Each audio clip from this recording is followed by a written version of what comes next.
Bienvenido a un nuevo estudio de El castigo de Dios a la apostasía mundial. Y vamos a continuar con las preguntas para cada uno de ellos, para la enseñanza de nosotros. Y estábamos estudiando acerca de la marca de que va a haber en el futuro, porque todo esto es una profecía, va a suceder en el futuro. Todo esto es para que nosotros estemos preparados para cuando esta cosa suceda y no nos agarre desprevenida. Por eso es que todo esto el Señor lo ha dejado para beneficio nuestro. No es para que tengamos miedo, es para beneficio nuestro. Pastor, de hecho, ¿qué se pensará que es el domingo? Entonces, si se sabe de que hay dos marcas, va a haber dos marcas para dos clases de grupo. Muy bien. Ahora, ¿cuál es la marca de cada quien? Muy bien, es buena pregunta. Recordemos que lo que estamos estudiando lo extraemos de la palabra de Dios. Se nos dice claramente que hay un poder enemigo al cual se llama bestia. Hay una imagen que se va a crear, que se le parecerá a esta bestia y se moverá en forma independiente. Así que van a ser dos poderes, uno en un sector del continente, esto es en Europa, el otro en América, y que entonces producen una marca, lo que llamaríamos una marca de autoridad. Y para investigar a fondo qué es esto o en qué consiste la marca de uno y otro, qué bueno sería entonces que miremos la marca de Dios. Es más fácil porque está revelado en la palabra de Dios. Para ello entonces vamos a los textos claves de ambas marcas. Esto es el final del capítulo 13 y el comienzo del capítulo 14. Leemos pues entonces Apocalipsis capítulo 13 al final y 14 al comienzo. Dice Apocalipsis 13, 17 y 18, y que ninguno pudiese comprar ni vender, es la orden que da la imagen, sino el que tuviese la marca o el nombre de la bestia o el número de su nombre. Aquí hay sabiduría. El que tiene entendimiento cuenta el número de la bestia, pues es número de hombre, y su número es 666. Como hay mucha discusión acerca de en qué consiste ese número, qué representa, es más fácil ubicar la marca opuesta o sello de Dios, que eso está revelado en la palabra, que es el siguiente versículo, 14:1. Después miré y aquí el Cordero estaba en pie sobre el monte de Sión, y con él 144,000 que tenían el nombre de él y el de su padre escrito en la frente. Entonces la pregunta que nos vamos a hacer es, ¿qué es eso de el nombre escrito en la frente? Y el nombre de Jesús y el nombre del Padre. Pues el nombre, vamos a mirar acá. Queremos averiguar de ese sello que se les pone como un signo de pertenencia, de autoridad. Lo vemos en el mismo Apocalipsis, capítulo 3. A quienes son victoriosos, Jesús promete que les va a poner una marca de autoridad. Y esto aparece en el capítulo 3, versículo 12. Dice, al que venciere, yo lo haré columna en el templo de mi Dios y nunca más saldrá de allí. Y escribiré sobre él el nombre de mi Dios y el nombre de la ciudad de mi Dios, la nueva Jerusalén, la cual desciende del cielo de mi Dios, y aún mi nombre nuevo. Entonces va a escribir sobre él. Y en el texto de Apocalipsis 14 vemos que es un sello que incluye entonces el nombre del Padre, el nombre del Hijo, aún el nombre de la ciudad de Jerusalén, que se pone allí. Pero todavía esto uno quiere averiguar más. Si es el puramente nombre, ¿será ello? De modo entonces que tenemos en el nombre de Cristo y el de Dios, y aún el de la ciudad de Nueva Jerusalén, aquí escrito en la frente, mientras que el enemigo también tiene una marca de autoridad que impone sobre sus adoradores. Para averiguar qué es esto del nombre, qué mejor que preguntarle al salmista en el Salmo 119, versículo 55. ¿Qué ocurre cuando uno evoca el nombre de Dios? Como resorte aparece algo.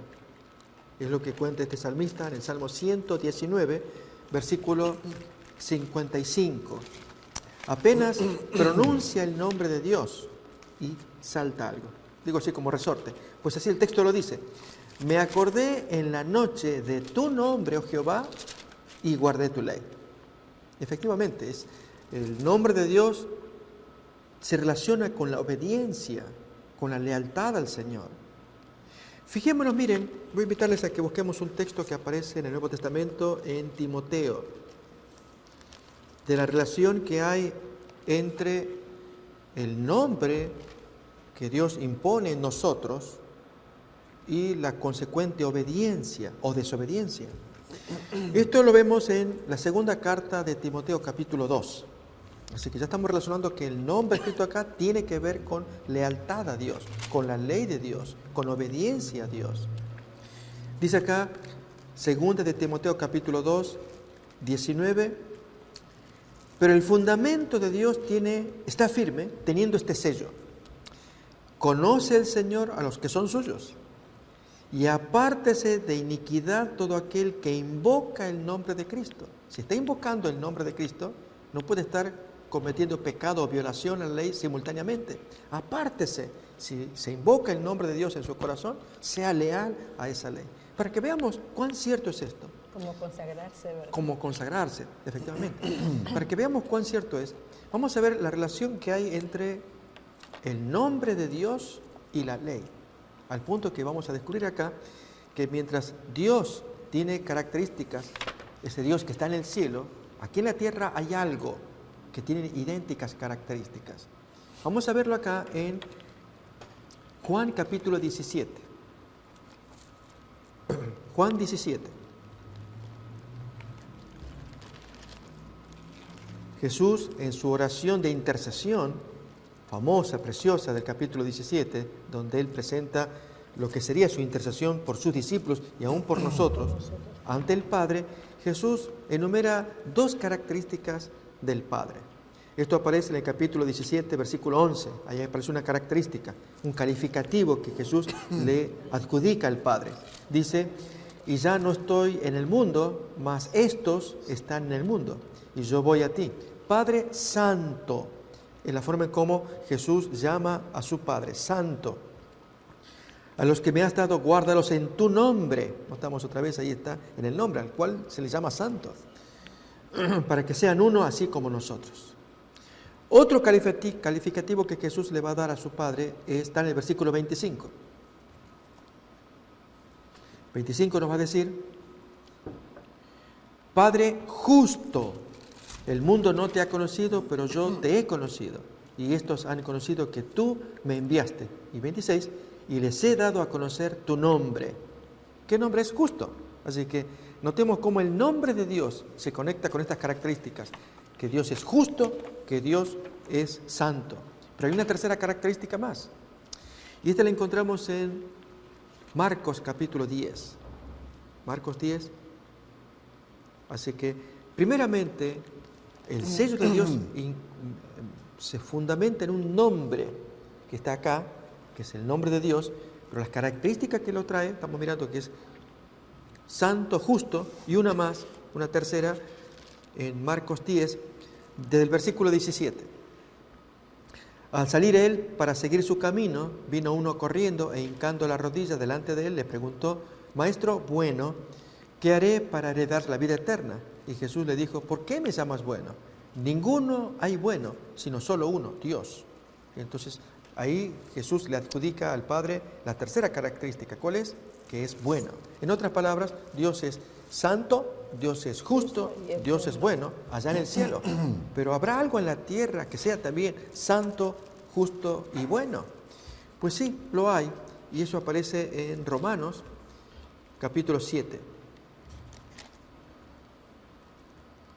Al punto que lo que es Dios en el cielo, esto que descubrimos ahora, lo es en la tierra.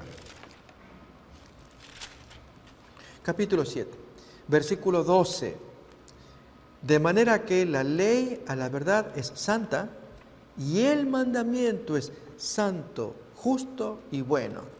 Como el nombre de Dios, cuando Jesús dijo Padre Santo, Padre Justo, Padre Bueno. Para que veamos la tremenda relación que hay entre Dios y la obediencia a su ley, quiero citarles un texto más probatorio que se encuentra en Mateo capítulo 7 y se observa más en el texto original griego. De allí que se recomienda que tengamos varias traducciones para ver los matices, que en español apenas si se puede ver, está traducido, pero en griego es mucho más rico. Vamos a descubrir cuál es esa palabra. Se encuentra en el capítulo 7, desde el versículo 21 en adelante. No todo el que me dice, Señor, Señor, aunque diga santo, justo, bueno, porque lo está diciendo, entrará en el reino de los cielos, sino el que hace la voluntad de mi Padre que está en los cielos. Hace una voluntad que sea santa, justa y buena, no solamente que diga. Y luego va a decir por qué. Muchos me dirán en aquel día, Señor, Señor, ¿no profetizamos en tu nombre? Y en tu nombre echamos fuera demonios, y en tu nombre hicimos muchos milagros. Ya descubrimos por lo que Jesús nos enseñó, que el nombre del Padre es santo, justo y bueno. Entonces, ¿no hicimos milagros en el nombre del santo, del justo y del bueno? Y hay mucha gente que cree que sí, o es engañada, y no logra mirar la tremenda relación entre el nombre de Dios y la obediencia a sus 10 mandamientos, que incluye el sábado. Miremos cómo lo dice a continuación, versículo 23. Entonces les declararé a esta gente que dicen, pero hemos hecho milagros en tu nombre. No nos puedes tratar así. Yo les voy a declarar, nunca os conocí, apartaos de mí, hacedores de... Y la palabra maldad en griego es transgresión de la ley. Ahí está la clave. Y entonces, sálganse de acá, transgresores de la ley, violadores de los 10 mandamientos. Y ahí se entiende lo que Jesús dijo al comienzo. No solamente el que dice, sino el que hace lo que la ley pide. Es fundamental. Por lo tanto, el sello de Dios, vamos resumiendo todo, es tener el nombre de Dios escrito en la frente, con esas características de santo, justo y bueno, que lo tiene el mandamiento de la ley de Dios, mandamiento santo, justo y bueno, que se refleja en la obediencia del mandamiento, de los 10 mandamientos que incluye el sábado. Como en el caso de la marca de la bestia, y ahí entonces es la gran discusión por la cual denunciamos la marca de la bestia. Ellos han alterado parte de los 10 mandamientos. De hecho, yo les invito a que ustedes, si en algún momento lo vamos a probar acá con medios electrónicos, de poder comparar el catecismo católico. Hay una edición electrónica donde ellos mismos publican la versión del Éxodo y la versión del catecismo de los 10 mandamientos. Es curioso, ahí aparece contrastado, hay una página del catecismo oficial. Y cuando uno va mirando los mandamientos, ve allí entonces la diferencia, aquí y allá, pero la más grande tiene que ver con la santificación del día del Señor. Mientras que aquí en Éxodo 20 claramente dice que el séptimo día sábado es el día del Señor. Aquí santificando las fiestas, y pusieron otras fiestas. Y ahora cada vez más va creciendo el concepto de esta fiesta dominical, la santificación del primer día de la semana, la cual constituye en conclusión en la marca de autoridad. La Iglesia Católica, el sistema papal, pues se adjudica el haber iniciado el cambio. Tiene tal autoridad, aún incluso sobre la Biblia, como esposa de Cristo, para interpretar lo que el texto bíblico dice. Y este es uno de los fenómenos quizás más graves del ecumenismo. Y es que, contando con un ministerio petrino del Papa, supuestamente sucesor de Pedro, quien tendría la capacidad suprema de interpretar el texto bíblico. Recordemos la triple autoridad que la Iglesia Católica tiene, o al menos se arroga tenerlo, por lo cual se constituye entonces en madre de las naciones, madre de la Iglesia, y es las 3 fuentes de autoridad. Es la Biblia, la tradición de los antiguos, y este es el caso de los grandes escritores de la antigüedad, santos, San Justino, San Ireneo, San Agustín, Santo Tomás de Aquino, etcétera, la hueste de grandes escritores, eso se llama la tradición, fuente de autoridad. Y la tercera fuente es el ministerio, el magisterio, ministerio de enseñar del papado. Esto es que el Papa tiene la exclusiva capacidad de interpretar el texto, que uno lo lee de esta manera, pero él lo va a interpretar de otra manera. Entonces, dejar que nuestra mente sea guiada por otro hombre que va a interpretar algo distinto de lo que yo leo acá en el texto bíblico. Si el texto me dice una cosa, pero alguien me dice, no, léelo así porque se interpreta de esta manera. Hay un gran conflicto entonces entre nuestra conciencia y esa voz autoritaria, y este es el caso entonces de esa marca, que si yo entiendo que Dios ordenó el séptimo día de la semana desde la creación, ahí fue cuando lo santificó, como también produjo el modelo de la monogamia. Pero aquí que en tiempos modernos tenemos otros modelos de matrimonios, parejas de aquí, de allá, en fin, que ya conocemos, y tener que aceptar este nuevo enfoque como autoridad final es muy grave porque dejamos la palabra de Dios. Así es. Ya que hemos aprendido de que va a haber dos tipos de sellamiento, uno para el pueblo de Dios y otro para el que no pertenece al pueblo de Dios, y para el pueblo de Dios es el día del sábado, y para el pueblo de que no es de Dios es el domingo, que la mayoría de instituciones guardan. Hermano Sebastián, entonces, ¿qué es lo que harán ellos en contra del pueblo de Dios por desobedecer sus leyes? Voy a citar el versículo 12 de Apocalipsis 13 y vamos a considerarlo todos juntos. Versículo 12 del capítulo 13 de Apocalipsis. O sea, ya estando en poder, o ya habiendo conquistado ya el poder civil, dice el texto, y ejerce todo el poder de la primera bestia en presencia de ella, y hace a la tierra y a los moradores de ella adorar a la primera bestia. ¿Quién fue la primera bestia? ¿Cuándo comenzó? Dijimos que comenzó a finales del primer siglo a introducirse en la iglesia que Cristo había fundado. Y dijimos que para el año 303 en adelante ya estaba tomando un cuerpo bien estabilizado ya para darse a conocer al mundo como una iglesia que dominaba y controlaba al mundo. ¿Cuál era el día que guardaban ellos entonces o que adoptaron eliminando el verdadero día de Dios? El domingo. Cuando venga el decreto o una ley impuesta por el sistema religioso sobre el poder civil, todo el peso de esta autoridad que menciona el versículo 2 se le va a ir en contra al fiel grupo que Dios ha tenido en la tierra, que tiene y que va a tener en esos días. De hecho, cuando esta primera bestia moría en el año 1798,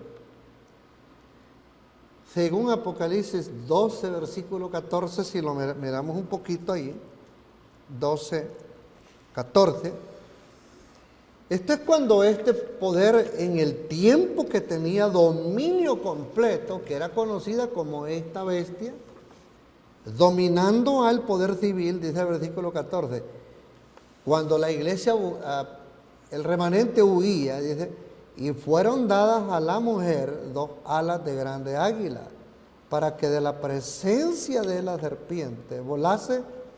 Ya sabemos nosotros que el versículo 9, ¿quién es la serpiente? Pues es el dragón, el demonio. Para que en la presencia de la serpiente volase al desierto, a su lugar donde es mantenida por un tiempo y la mitad de un tiempo. Bueno, terminando el periodo de esta bestia, y Dios que está levantando un renuevo nuevamente, un nuevo comienzo en otro terreno distinto. Eso me hace pensar a mí que desde entonces, y hablamos la semana pasada cuando fue leída la constitución de este país, eso me hace pensar a mí lo que dice Apocalipsis 7, 1 al 3. Dice así: y después de estas cosas vi a 4 ángeles que estaban sobre los 4 ángulos de la tierra, deteniendo los 4 vientos de la tierra para que no soplase viento sobre la tierra, ni sobre el mar, ni sobre ningún árbol. Y vi otro ángel que subía del nacimiento del sol, teniendo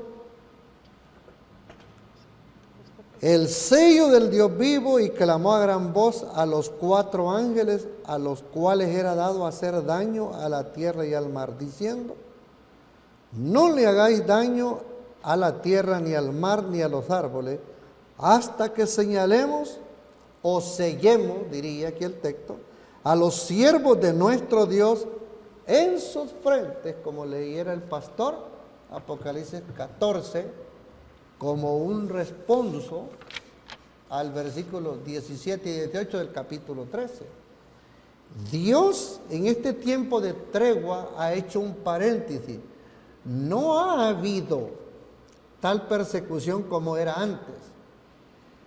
Pero dice el versículo 18, pero en la versión católica o latinoamericana de Apocalipsis 12, que el monstruo se paró a la orilla del mar y llamó a la bestia antigua, que fue pausada, que hasta el día de hoy no puede ejercer todavía este dominio, para que fuese levantando su poderío y fuera trabajando, tramando y todo. Es lo que está pasando hoy en día con la coalición religiosa aquí en América, y está controlando el resto del mundo. Así es que Dios tiene un pueblo que está sellando, y como dice el versículo 17, cuando venga Dios a aplicar, o más bien dicho, antes de eso está el capítulo 18 de Apocalipsis, cuando el versículo 4 dice, en primer lugar,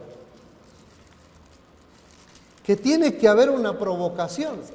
Veamos el versículo 4.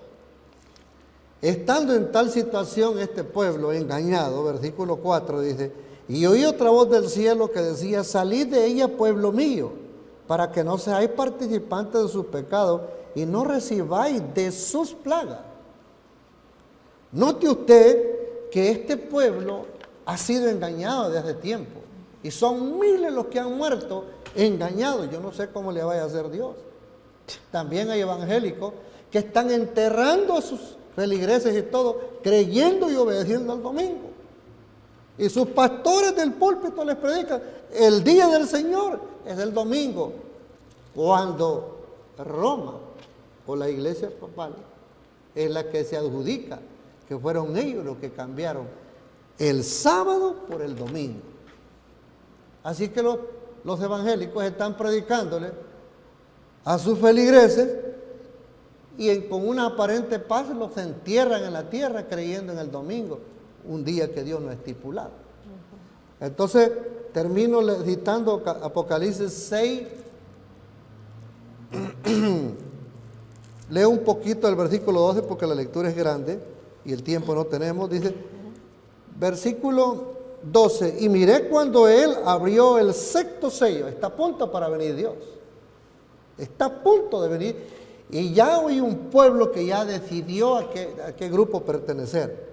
Y aquí fue hecho un gran terremoto, y el sol se puso negro como un saco de silicio, y la luna se puso toda como sangre, y las estrellas del cielo cayeron sobre la tierra como la higuera echa sus higos cuando es movida del gran viento. Y el cielo se apartó como un libro que es envuelto, y todo monte y las islas fueron movidas de sus lugares. Y los reyes de la tierra, y los príncipes, y los ricos, y los capitanes, y los fuertes, y todo siervo, y todo libre, se escondieron en las cuevas y entre las peñas de los montes, y decían a los montes y a las peñas: caed sobre nosotros y escondernos de la cara de aquel que está sentado sobre el trono y de la ira del Cordero, porque el gran día de su ira es venido. Y hay una pregunta aquí que la contesta Apocalipsis 7, 1 al 3. ¿Y quién es el Hijo de Dios que podrá estar en pie en ese día? Por eso hace el preámbulo Dios. Huye un pueblo que es perseguido a finales de los años 1798 lo mueve para acá Dios, lo comienza a edificar, a prepararlo y a predicar este evangelio de los mensajes de los 3 ángeles, y lo está preparando hoy en día y le habla a un pueblo que está engañado que salga, porque si no va a participar de la ira que Dios tiene estipulada con el tercer mensaje de Apocalipsis 14, versículo 9. El que tomare la marca o el número, este beberá del vino de la ira que ha sido preparada en el cáliz de la ira del Dios verdadero. Mis hermanos, este es el peligro en el que estamos todos los seres humanos. Doy gracias a Dios porque a su debido tiempo Dios ha ganado una lucha que había en mí. Les dije al principio, soy hijo de una rezadora y ahora le agradezco a Dios porque mi madre es adventista también. Amén. Pastor, después de tantas transgresiones y pecados en contra del Altísimo, ¿qué viene a consecuencia de eso? Lógicamente el castigo de Dios es lo que va a prevalecer, pero antes déjenme leer una nota que tengo acá en los apuntes de alguien que en 1894 igualó la santificación del domingo como el fruto del árbol prohibido que está prohibido tocar, so pena de recibir semejante castigo o condenación de parte de Dios. Leo acá en esta nota, en el Advance de Chicago, en 1894, dijo así: el día de reposo, o domingo, sirve al mismo propósito hoy como sirvió el fruto prohibido en el jardín del Edén, que el hombre es anarquista de corazón. O sea, un pensamiento para tomar en cuenta. Cómo se está mirando es que el domingo es como el árbol prohibido, el fruto prohibido, del que está prohibido meter mano.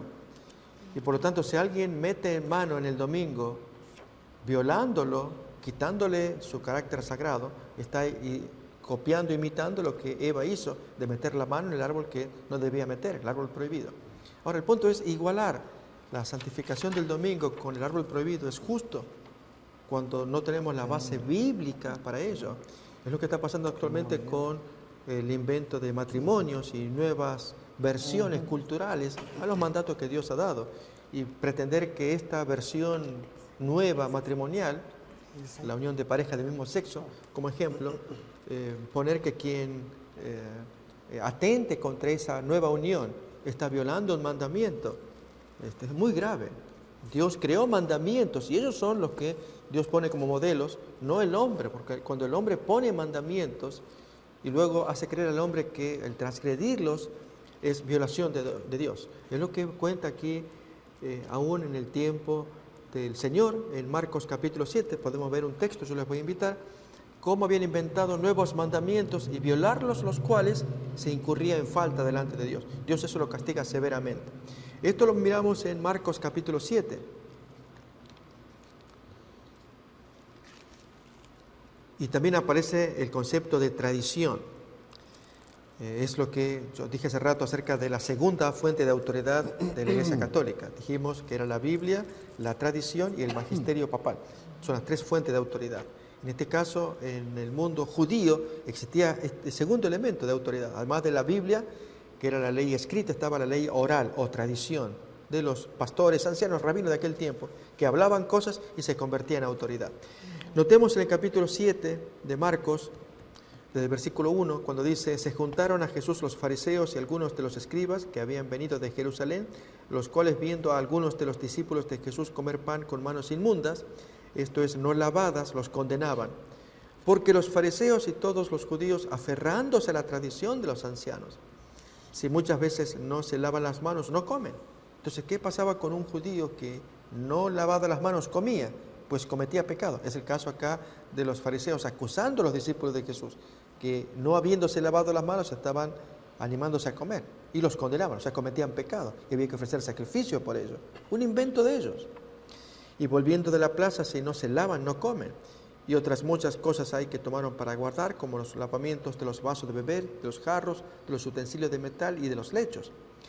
Le preguntaron pues los fariseos y los escribas: ¿por qué tus discípulos no andan conforme a la tradición de los ancianos? Son ellos los que están legislando, sino que comen pan con manos inmundas. Y no era inmundo, sino ritualmente inmundo, es decir, tenían que haberse lavado primero, más que una medida de higiene. Entonces Jesús contesta muy duro. Hipócritas, bien profetizó de vosotros Isaías, como está escrito, este pueblo de labios me honra, pero su corazón está lejos de mí. Pues en vano me honran, enseñando como doctrina mandamientos humanos, que el hombre crea. ¿Sí? Entonces, en este caso, que el hombre creó un mandamiento nuevo, la santificación del domingo, al punto de llegar a esta cita, que se equipara al árbol prohibido del Edén. Que así como Eva le metió mano y fue condenada, castigada, así también el que mete mano al domingo, quitándole su santidad, es un anarquista de corazón, un hombre que está en contra de la voluntad de Dios. ¿Eso acaso no se castigará? Claro que sí. Y la presentación que hace la Biblia es muy severa. Dios no puede tolerar que a nivel mundial, porque la profecía apunta a ello. Siempre recordemos que Dios nos envía esta luz, que es la profecía bíblica, para que podamos conocer los eventos que están por delante. Y en la profecía se nos dice que habrá un movimiento, hoy llamamos ecuménico, que ordenará que todo el mundo tenga una marca, o en la frente o en la mano, y que no puedan hacer cosas sino teniendo esa marca. Comprar, vender, no podrán hacerlo. E incluso los puedan matar también. ¿Por qué? Porque se entiende que el desobedecer es violación de las leyes de Dios. Entonces Dios tiene que actuar y va a castigar severamente. Esto aparece entonces en Apocalipsis en el tema de las plagas. Ahí es donde el castigo está en todos los que... Yo les invito, amigos, que leamos capítulo 16. El castigo va a ser sobre todos aquellos que tengan esa marca de autoridad de la bestia. Allí Dios salva, exime a sus hijos que tienen un sello protector de parte de Dios. Esto nos lo va a decir capítulo 16, el primer versículo de Apocalipsis 16:1, donde entonces las plagas van a caer, el castigo final, los 7 grandes azotes de Dios que destruyen al planeta. Pero ¿quiénes son los que reciben el castigo? No es el pueblo de Dios, sino miremos cómo lo va a decir. Versículo 1. Oí una gran voz que decía desde el templo a los 7 ángeles que tenían las copas: id y derramad sobre la tierra las 7 copas de la ira de Dios. Fue el primero y derramó su copa sobre la tierra, y vino una úlcera maligna y pestilente sobre los hombres que tenían la marca de la bestia y que adoraban su imagen. Notamos entonces ahí, el castigo de Dios comienza a caer sobre quienes tienen esa marca de pertenencia del enemigo. Y entonces Dios está pidiendo que sus hijos puedan hacerle frente, negando a que se les imponga esa marca en la frente o en la mano. Entonces, investigar este asunto, ¿cuánto abarca?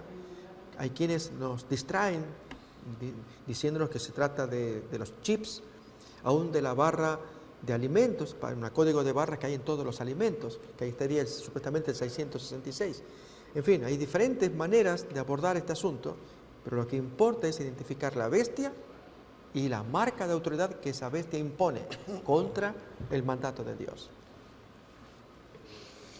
Hermano Sebastián, entonces, ¿qué es lo que harán los hijos de Dios para escapar de los que le persiguen? Bien, vamos a citar Isaías capítulo 8 y vamos a leer versículo 9 en adelante. Todo tipo de alianzas se está planeando y llevando a cabo para poder contrarrestar o estrechar al pueblo de Dios. Versículo 9 dice: juntaos pueblos, está hablando Dios aquí, dice: juntaos pueblos y seréis quebrantados.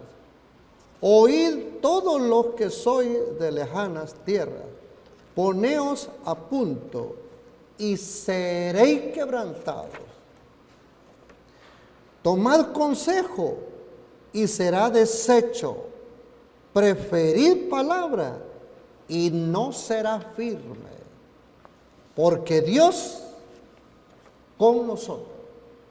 ¿Dónde veo yo esta respuesta? ¿Qué quiere decir esto? Veamos la última parte del versículo 8 que dice, llenará la anchura de su tierra, oh Emmanuel, los 4 ángulos de la tierra. El ser humano no está solo, no estamos solos. Dios cuida su reliquia de hombres y mujeres fieles y a los que se van a investir al lado de Jehová. Dios tiene cuidado de ellos. Y hasta el mero fin Dios va a tener hombres y mujeres dispuestos a estar de parte de la verdad. Versículo 11 y el 12 dice así. Porque Jehová me dijo de esta manera con mano fuerte y enseñóme que no caminase por el camino de este pueblo, diciendo, no digáis conjuración a todas las cosas a que este pueblo dice, conjuración, ni temáis lo que temen, ni tengáis miedo. Si habrá una cosa que el pueblo de Dios debe estar seguro, es que tiene que dar el fuerte pregón de Dios, porque debe de entender bien el Hijo de Dios que Cristo dijo, yo estaré con vosotros todos los días hasta el fin del mundo. Una promesa hermosa que Dios ha prometido estar con sus hijos, los que se han inscrito en el libro de la vida y forman parte de este grupo que defiende la causa de Dios por medio de los 10 mandamientos y el punto central del Santo Sábado, que tendrá que confrontarse y vérsela con el domingo. Pastor, aquí está hablando de una confederación y me gustaría saber si el pueblo de Babilonia estará incluido en eso. Lógicamente, Dios va a llamar a gente santa, buena, linda, que está dentro de Babilonia. Ellos no forman parte, pero están como apresados en Babilonia. Así lo dice Apocalipsis capítulo 18, les invito. Hay mucha gente sincera que está aún dentro de Babilonia, dentro de la confusión, y escaparán del castigo de Dios. Amén. Pero tendrán que estar muy atentos cuando Dios les dé este mensaje que estamos dando ahora, ¿sí? Por lo tanto, es tan importante escuchar estas cosas para que cuando Dios oportunamente los llame, puedan salir prontamente. Lo tenemos en capítulo 18 de Apocalipsis. Versículos 3 y 4 nos dice, porque todas las naciones han bebido del vino del furor de su fornicación. Es como está terminando la sentencia de acusación de parte de Dios o de condenación contra la ramera. Y los reyes de la tierra han fornicado con ella, y los mercaderes de la tierra se han enriquecido de la potencia de sus deleites. Y oí otra voz del cielo que decía, salid de ella, pueblo mío, para que no seáis partícipes de sus pecados, ni recibáis parte de sus plagas, porque sus pecados han llegado hasta el cielo, y Dios se ha acordado de sus maldades. Sálganse, sálganse pronto. Ese momento de la huida, esto nos hace acordar a cuando Jesús había predicho la ruina de Jerusalén. Cuando los ejércitos romanos sitiaran a Jerusalén, esa sería la señal para ellos. Sálganse, sálganse. Yo les invito a que miremos el texto, aparece en Lucas capítulo 21, y saquemos una lección para aquellos que estén en Babilonia en aquel tiempo que Dios dé la orden que salgan de allí. Lucas capítulo 21.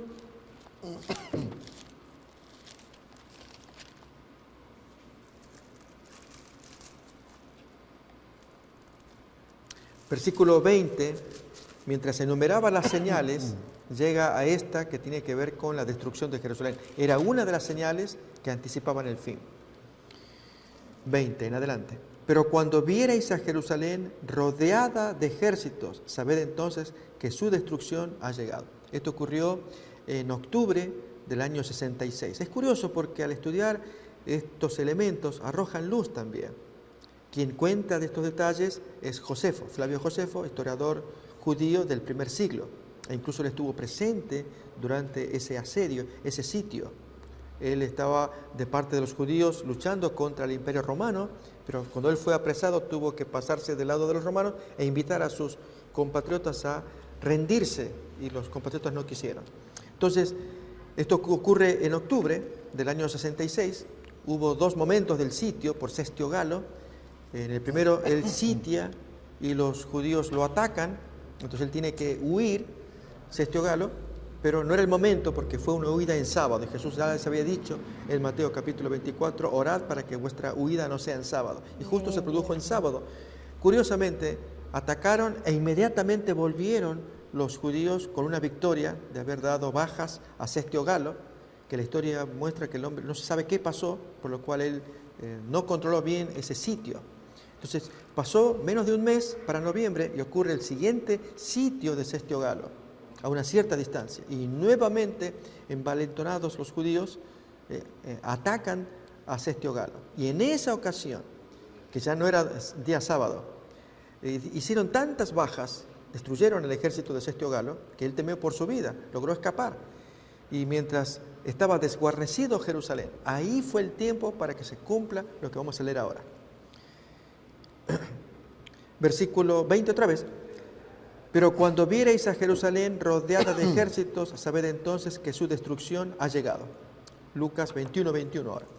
Entonces los que estén en Judea huyan a los montes, y los que están en medio de ella váyanse, y los que estén en los campos no entren en ella. Acuérdense del mensaje a Babilonia. Salid, salid, pueblo mío. Dios va a dar ese mensaje final. Porque estos son días de retribución para que se cumplan todas las cosas que están escritas, mayormente las maldiciones en Deuteronomio capítulo 30 por no obedecer el mandamiento de Dios. Mas hay de las que estén encintas y de las que críen en aquellos días, porque habrá gran calamidad en la tierra e ira sobre este pueblo. Y caerán a filo de espada. Ese asedio duró 4 años, aunque fue interrumpido, pero ya los mismos judíos no podían salir por las hordas facciosas que había allí, guerrilleros, llamaríamos hoy, que eran 3 grupos principales que tenían dominada Jerusalén y la desangraban, mientras que afuera estaban apostados los soldados romanos. Pero en la parte final de los 4 años, que entra Tito allí, él sí, entró y dio muy duro, atacó y destruyó mucha gente, quemando el templo también. Lo que tenemos acá, y caerán a filo de espada. Esto pasó de marzo del año 70 por varias semanas por delante, pura destrucción. Y serán llevados cautivos a todas las naciones, y Jerusalén será hollada o pisoteada por los gentiles, hasta que los tiempos de los gentiles se cumplan y ya venga el tiempo de Dios. ¿Sí? Tiempo de Dios que nosotros creemos que por Daniel 8 comienza en 1844. Tremenda profecía de los 2300 tardes y mañanas. Pero el punto acá es que acá tenemos un antecedente de lo que es salid de ella, pueblo mío, huyan. La profecía pues ayuda a entender los tiempos.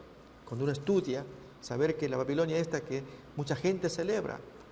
Pensemos, por ejemplo, el 31 de octubre de este año, que se va a celebrar el 500 aniversario de lo que Lutero hizo cuando, al clavar las 95 propuestas contra la venta de indulgencias.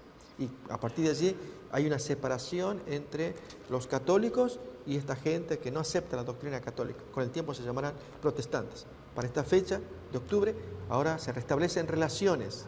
O sea, que desaparezcan los 95 tesis. No hay motivo, dicen algunos.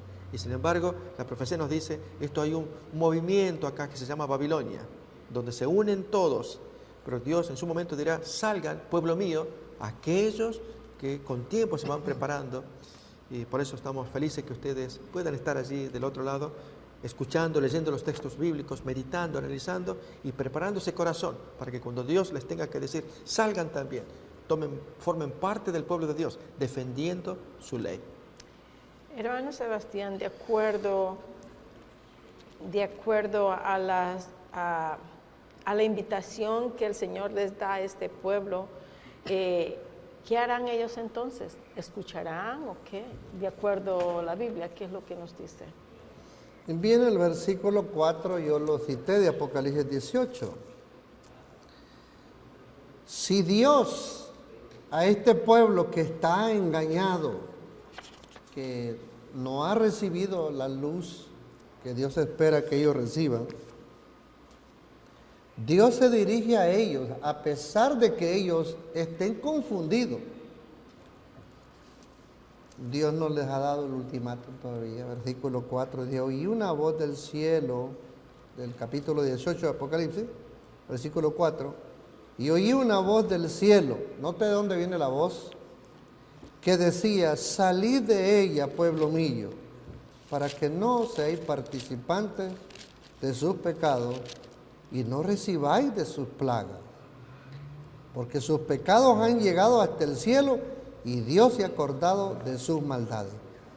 A toda esta gente en masa, en cantidad, a nivel mundial, ¿cómo la llama Dios? Pueblo mío. Y conoce el corazón Dios de los individuos y sabe a su debido tiempo que va a aceptar la invitación que Dios le haga. Nuestro propósito no es condenar a nadie.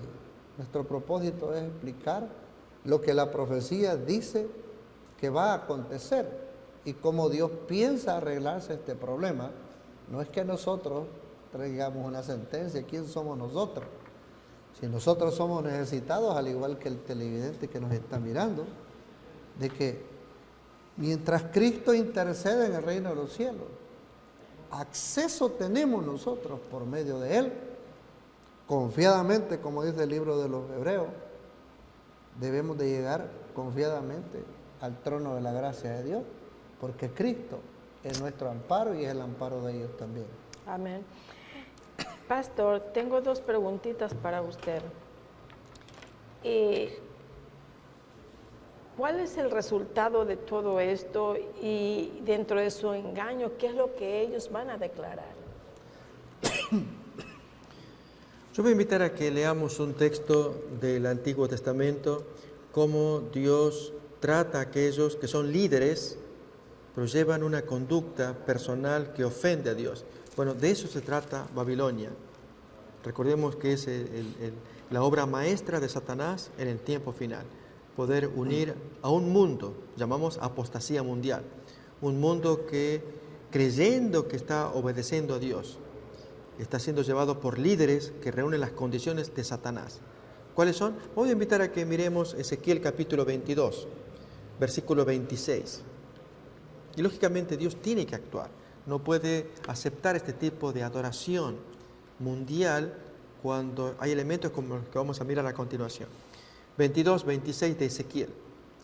Sus sacerdotes violaron mi ley y contaminaron mis santuarios. Entre lo santo y lo profano no hicieron diferencia, ni distinguieron entre inmundo y limpio. Y de mis días de reposo sábado apartaron sus ojos, y yo he sido profanado en medio de ellos. Yo quisiera traer a discusión este tema de que no hacen distinción entre lo limpio y lo inmundo, que actualmente es lo que está siendo clave en el ministerio del actual líder mundial, el referente religioso mundial. Ustedes la imaginan quién, y es la forma como está llevando su ministerio, donde se dice una cosa y luego se entiende una, pero luego se entiende lo opuesto. Un ejemplo es el tratamiento a toda la comunidad que tiene orientación sexual distinta de la común. ¿Sí? Llamamos gays, lesbianas y demás. El acercamiento hacia ellos con respecto a la iglesia o el perdón de Dios y todo lo demás, que mucha gente pues se siente incomplacida, pero luego vemos el caso opuesto.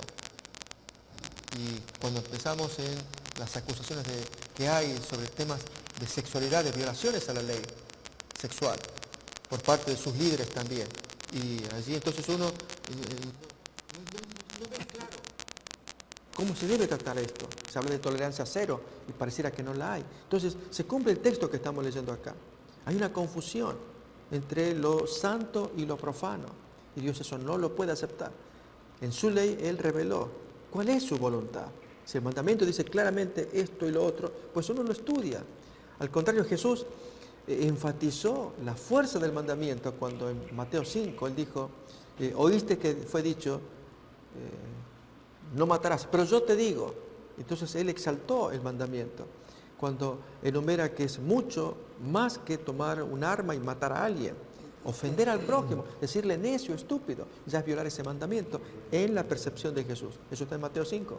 Así que Dios ensalza la obediencia a su ley y lógicamente allí vale la pena pensar en esto, que no podemos humanamente. El ser humano no puede cumplir con ese estándar de Dios. Pero entonces por eso Cristo primeramente muere para que nuestro pecado sea perdonado, pero también para que se otorgue una provisión de gracia que se llama Espíritu Santo, por el cual el Señor mora en el corazón y habilita al creyente para que pueda cumplir con ese estándar. Es la enseñanza que enseña la palabra de Dios, que nos trae el apóstol Pablo. No podemos con nuestras fuerzas, nadie puede. Tiene que Dios morar en el corazón. Pablo dice en Gálatas, Cristo vive en mí, y lo que ahora vivo en la carne, lo vivo en la fe del Hijo de Dios que me amó y se entregó por mí. Entonces, así podemos obedecer ese estándar que Dios está pidiendo. Pero este ecumenismo mundial no busca ese estándar.